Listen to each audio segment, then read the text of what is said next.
Қанағатшыл бол, 50-ші сабақ. Атаның ақылы. Аппақ шыңды Алатаудың аясындағы Алматы қаласы орталық саябақ маусым айы кезінде жайқалып тұр. Күміс құлқанды шыршалар, жасыл жапырақты сырғалы ақ қайыңдар, жұпар иісі аңқыған аршалар қоңыр салқын самалмен тербеледі.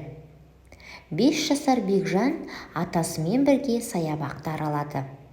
Әткеншек тепті, батутта секіріп ойнады, пойызға мінді. Зымыранмен зымырады. Бір кезде қарақаттай көзі күлімдеп, «Ата, шөлдедім», деді. «Шөліңді қандыр, жарығым», деп атасы алма шырынын сатып әперді. Бекжан құтыдағы салқын тәтті алма шырынын рақаттана ішті. «Ата, балмұздақ жегім келеді», деді сосын. Атасы Бекжанға балмұздақ сатып әперді. «Ботам, балмұздақты байқап же, тамағың ауырып қалады», деп ескертті. Бекжан балмұздақты жеп алды. «Ата, шоколад жегім келеді», деп өтінді.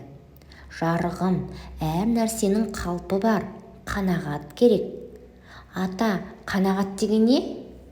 «Күнім-ау, қанағат деген әр нәрсенің шегін білу, тамақ ішудің де ретін білу, қанағат жасамай, не болса соны талғамай іше беру зиян», деп атасы ақыл айтты.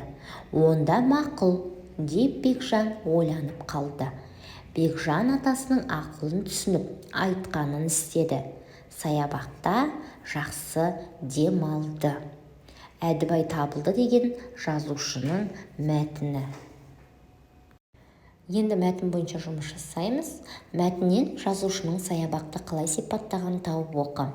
Бұл жерде күміс қылқанды шыршалар, жасыл жапырақты сырғалы ақ қайыңдар, жұпар иісі аңқыған аршалар қоңыр салқын самалмен тербеледі деген жолдары біздерде саябақты сипаттап тұр.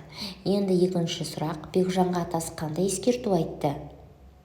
«Ботам, балмұздақты байқап же, тамағың ауырып қалады», деп ескертті.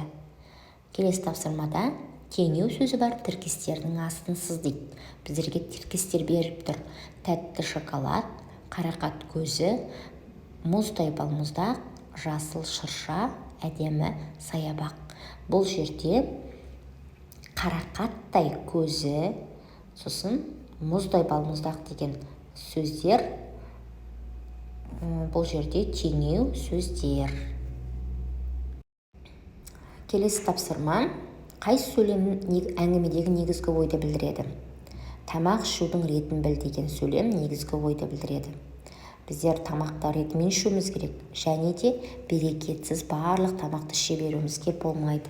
Ол асқазанымызға кері әсерін тигізеді, және де адамда қанағат болу керек. Әр нәрсеге қанағат ете білуіміз керек. Келесі тапсырмада кестені толтыр. Оқиға қай жерде болды? Саябақта болды. Кейіпкерлер кімдер? Атасы және де Бекжан.